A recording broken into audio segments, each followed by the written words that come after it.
नमस्कार, news one India में आपका स्वागत है। आपके साथ मैं धर्मराज सिंह। पहली खबर लखनऊ से। आज उत्तर प्रदेश कैबिनेट की एक अहम बैठक होने जा रही है। शाम को ये बैठक होगी जिसमें मुख्यमंत्री योगी आदित्यनाथ मौजूद होंगे और एक के बाद एक आज 3 बैठक होनी है। शाम को 7 बजे पहली बैठक होगी जो कैबिनेट की बैठक होगी। इसके अलावा 8 बजे से एक और अहम बैठक होनी है। ये बैठक कोरोना को लेकर होगी। इसके बाद बैठक में त्योहारों के मद्देनजर कानून व्यवस्था और स्वच्छता पर चर्चा होगी। मुख्यमंत्री के साथ तमाम जो आला अधिकारी हैं उस बैठक में मौजूद रहेंगे। इसके अलावा जो मंडलों के आयुक्त हैं, जिलों के जिलाधिकारी हैं और जिलों के पुलिस कप्तान हैं, उन सभी को वीडियो कॉन्फ्रेंसिंग के जरिए इस बैठक में जोड़ना है और मुख्यमंत्री तमाम जो गाइडलाइंस हैं, कैसे इन तीनों मामलों को लेकर पूर्ण करना है, उस पर चर्चा होगी। सबसे ज़्यादा जो फोकस है, पहले जो 7 बजे मंत्रिमंडल की बैठक होगी उसमें जो शासकीय कामकाज हैं उसको लेकर फैसला होगा। 8 बजे कोविड को लेकर बैठक है, कोरोना को लेकर, जिसमें संभवतः स्वास्थ्य विभाग के जो आला अधिकारी हैं लखनऊ में मौजूद रहेंगे। उनके अलावा अलग अलग ज़िलों के जो डीएम हैं प्रेस कॉन्फ्रेंस वीडियो कॉन्फ्रेंसिंग के जरिए जोड़ेंगे। और उसके बाद त्योहारों को लेकर एक बैठक होनी है जिसमें जिलाधिकारी के साथ साथ पुलिस कप्तान भी वीडियो कॉन्फ्रेंसिंग के साथ जुड़ेंगे। फोकस इस विषय पर होगा कि त्यौहार कैसे शांतिपूर्ण और सौहार्दपूर्ण तरीके से संपन्न हो जाए, उसको लेकर चर्चा होगी। स्वच्छता को लेकर भी चर्चा होगी, त्योहारों के दौरान स्वच्छता भी बरकरार रहे, उसको लेकर मुख्यमंत्री की ओर से दिशा निर्देश दिए जाएंगे। तो कुल मिलाकर लखनऊ में आज मुख्यमंत्री शाम को 7 बजे के बाद एक 3 बैठक बैक टू बैक उनकी बैठक है जो बैठक को लेने वाले हैं।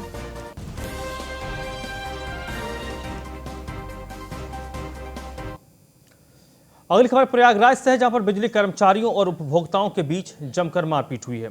मारपीट का वीडियो अब सोशल मीडिया पर वायरल हो रहा है। बताया जा रहा है कि जो उपभोक्ता हैं वो अपनी शिकायत लेकर उपकेंद्र पर पहुंचे थे। उपभोक्ता बिजली का बिल जमा कराने को लेकर यह विवाद हुआ। बताया जा रहा है कि 68,066 रुपये की जगह 78,000 कर्मचारियों ने बिल जमा करवा लिया। कर्मचारियों ने उपभोक्ताओं को सिर्फ 68,066 रुपये की रसीद दी और उनसे तकरीबन 10,000 ज़्यादा का बिल लिया गया। उपभोक्ता ने थाने में कर्मचारियों के खिलाफ शिकायत कर दी और वहीं पर उपभोक्ता के साथ कर्मचारियों ने मारपीट की है। उसका वीडियो बनाया गया है किसी की ओर से और उसके बाद अब ये जो वीडियो इस वक्त आप देख रहे हैं इसे सोशल मीडिया पर सर्कुलेट किया जा रहा है। ये वीडियो वायरल हो रहा है।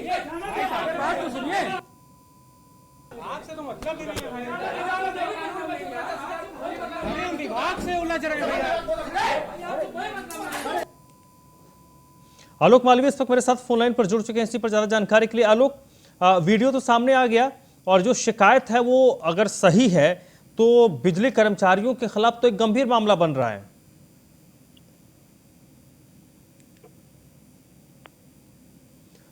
आलोक, आपको मेरी आवाज आ रही है? लगता है संपर्क नहीं हो पाया है।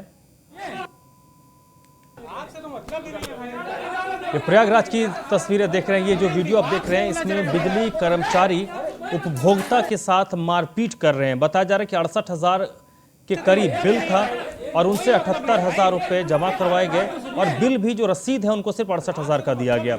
आलोक मालवीय एक बार फिर से मेरे साथ जुड़ चुके हैं। आलोक, एक गंभीर मामला है, अगर आरोप सही है तो इस मामले पर तो बिजली कर्मचारियों के खिलाफ कार्रवाई होनी चाहिए।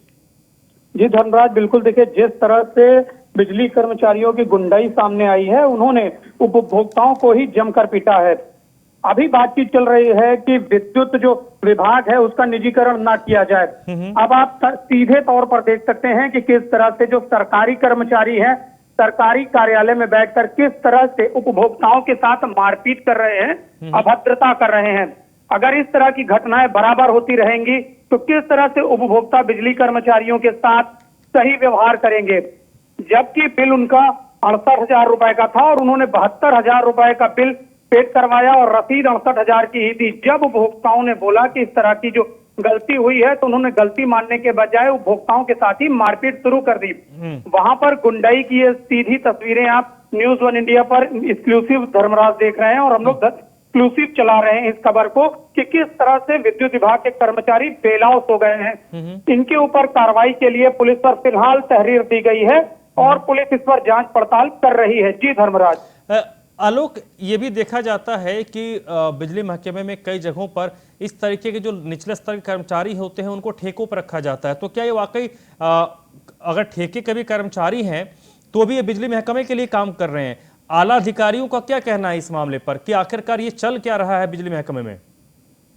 देखिए, इससे पहले भी बिजली कर्मचारी का बालसन चौराहे पर एक वीडियो सामने आया था जिसमें उसने एक ही मकान के बिजली की कई बार रीडिंग की। जब उपभोक्ता ने बोला तो उसने बेअंदाज तरीके से उपभोक्ता के साथ बदतमीजी की।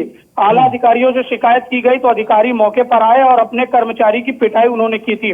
इसके बाद से यह मामला लगातार पुल पकड़ता जा रहा था। अब इसके बाद इस तरह की घटना जाट टाउन के जो विद्युत विभाग के सरकारी कार्यालय है उसके अंदर से निकलकर सामने आई है। आप सीधे तौर से देख सकते हैं कि जो विद्युत विभाग के एसडीओ है वो अपनी सीट पर मौजूद नहीं है और कर्मचारी किस तरह से बेलौस तरीके से उपभोक्ताओं से बात कर रहे हैं। इससे विद्युत विभाग की छवि बिल्कुल खराब हो रही है कि किस तरह से वह कार्यशैली में काम करते हैं। जी धर्मराज।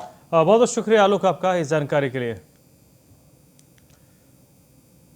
अगली खबर बाराबंकी के से है जहां पर एलएलबी की परीक्षा देते हुए एक मुन्ना भाई पकड़ा गया है। ये मुन्ना भाई दूसरे कैंडिडेट की जगह पर परीक्षा दे रहा था और ऐसे बताया जा रहा है कि एक नहीं 4 लोग पकड़े गए हैं, 4 आरोपी हैं। कॉलेज प्रशासन ने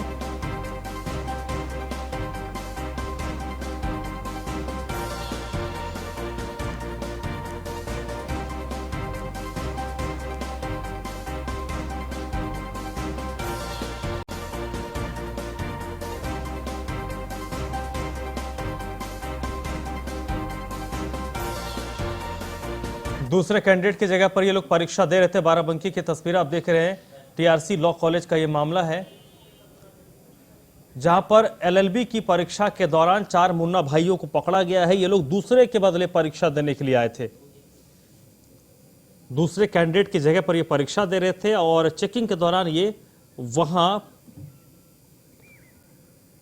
टीआरसी लॉ कॉलेज है ये बाराबंकी का, जहां पर एलएलबी की परीक्षा देते हुए 4 मुन्ना भाइयों को पकड़ा गया है। ये लोग दूसरे के बदले परीक्षा दे रहे थे, हालांकि जांच में ये सभी पकड़े गए हैं।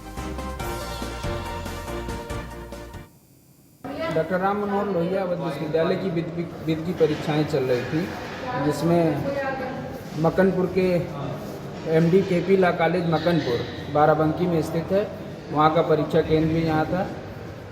बाहर प्रवेश के समय तलाशी के दौरान 4 संदिग्ध बच्चे दिखे, जो कि जब उनसे पूछताछ की गई तो उन्होंने ये बताया कि हम दूसरे की जगह पर परीक्षा देने जा रहे हैं। हमारे जो आंतरिक सचल दल थे उन लोगों को पकड़ के बाहर जो पुलिस बैठी थी उनको सौंप दिया। जब पुलिस ने सच्चाई से कड़ाई से पूछताछ की, कड़ाई से पूछताछ करने में उन्होंने ये बताया कि हाँ, ये बात स्वीकार कर ली कि हाँ हम दूसरे की जगह पर परीक्षा देने जा रहे थे। फिर उनको पुलिस के सुपुर्द कर दिया गया है। जो 4 विद्यार्थी आए थे, क्या उनके पास एडमिट कार्ड भी था? हाँ, वो एडमिट कार्ड लेके आए थे। उस एडमिट कार्ड पे जो उनका नाम लिखा हुआ था वो था त्रिभुवन सिंह, सतीश कुमार, दिनेश कुमार यादव, विकास श्रीवास्तव।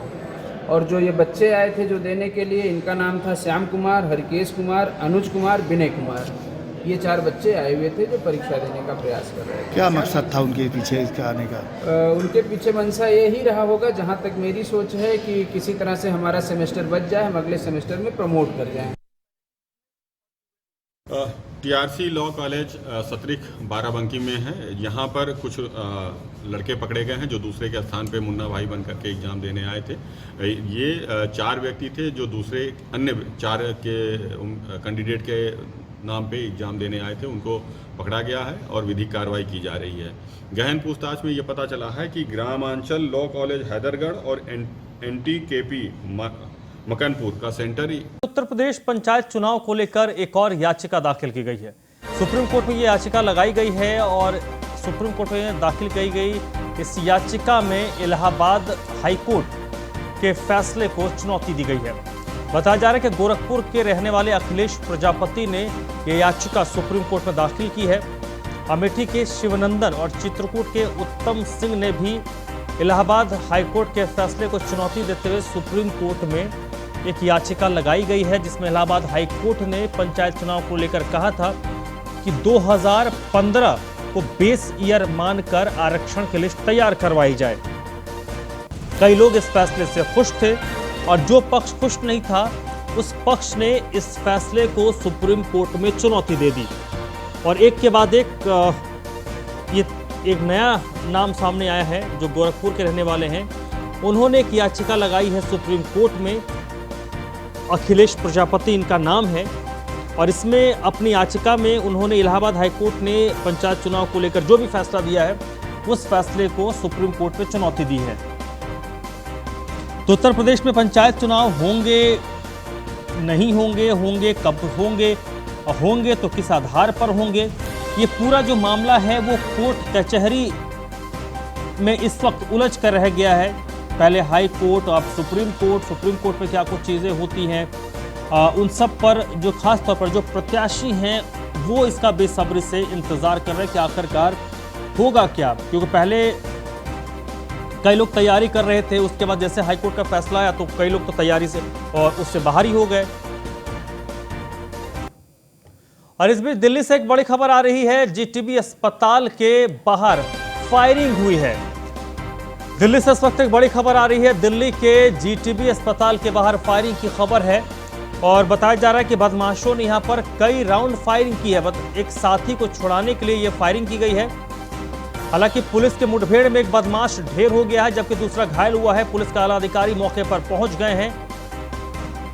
तो दिल्ली के जीटीबी अस्पताल में के पास एक पुलिस से बदमाशों की मुठभेड़ हुई है। जो शुरुआती तौर पर जानकारी मिल रही है कि अपने एक बदमाश साथी को छुड़ाने की कोशिश कर रहे थे। इस दौरान यहां पर एनकाउंटर हुआ है और इस एनकाउंटर में एक बदमाश को मार गिराया गया है जबकि उसके जो साथी हैं वो मौके से फरार हो गए। कई राउंड की फायरिंग यहां पर हुई है, ऐसी जानकारी मिल रही है। फिलहाल ये अभी शुरुआती इनपुट है, थोड़ा इंतजार करना पड़ेगा, पूरी स्थिति स्पष्ट हो जाएगी कि पूरा मामला आखिर है क्या। फिलहाल दिल्ली पुलिस के तमाम जो आला अधिकारी हैं वो मौके पर पहुंच चुके हैं। दिल्ली से इस वक्त एक बड़ी खबर आ रही है, देश की राजधानी में एक भीड़ भाड़ वाले इलाके में फायरिंग हुई है। एक बदमाश को उसके साथी छुड़ाने की कोशिश कर रहे थे। इस दौरान पुलिस और बदमाशों के बीच मुठभेड़ हुई है, कई राउंड की फायरिंग हुई है और इससे एनकाउंटर में एक बदमाश को मार गिराया गया है, जो अभी तक जानकारी आ रही है। एक बदमाश के बारे में एक और इनपुट है कि दूसरा बदमाश घायल हुआ है। पुलिस के आला अधिकारी इस वक्त मौके पर पहुंच चुके हैं। देश की राजधानी के बीचों बीच दिन के उजाले में पुलिस और बदमाशों के बीच मुठभेड़ हुई है। जीटीबी अस्पताल के पास से मुठभेड़ हुई जिसमें एक बदमाश को मार गिराया गया है। फर्रुखाबाद में एक भीषण सड़क हादसा हुआ। इस हादसे में दुल्हन की मौके पर ही मौत हो गई है। फर्रुखाबाद से बड़ी खबर है जहां पर एक दर्दनाक सड़क हादसा हुआ है। इस हादसे में दुल्हन की मौके पर ही मौत हो गई है। 2 बच्चों सहित 9 लोग इस हादसे में घायल हुए हैं। सभी घायलों को अस्पताल में भर्ती करवाया गया है। बताया जा रहा है कि ओवरटेक करते वक्त कार पेड़ से टकरा गई और उसी दौरान यह हादसा हुआ है। फर्रुखाबाद के नवाबगंज थाना क्षेत्र के शकरूलालपुर की यह घटना है।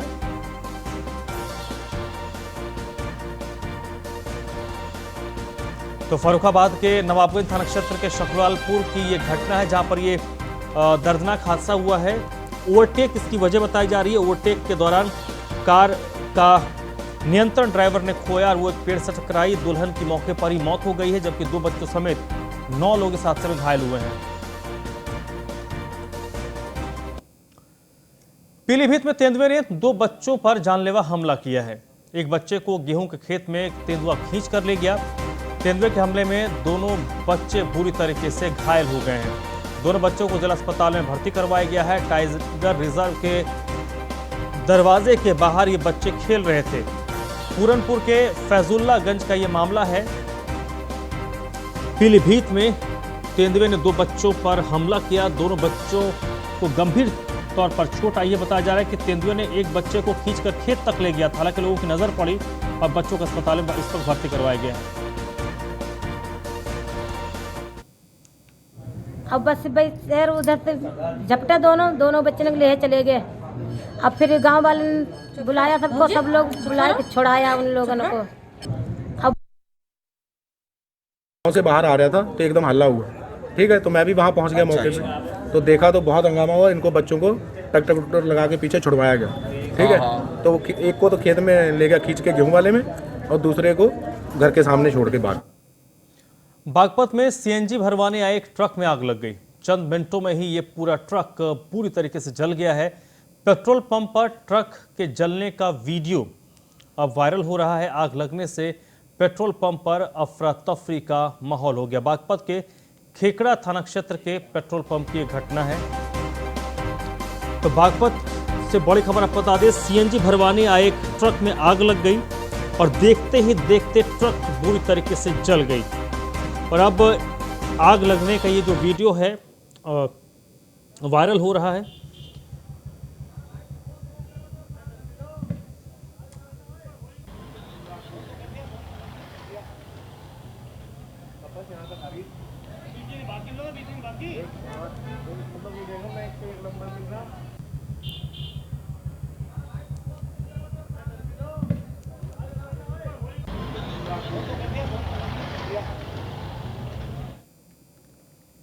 इस बुलेटिन में फिलहाल इतना ही।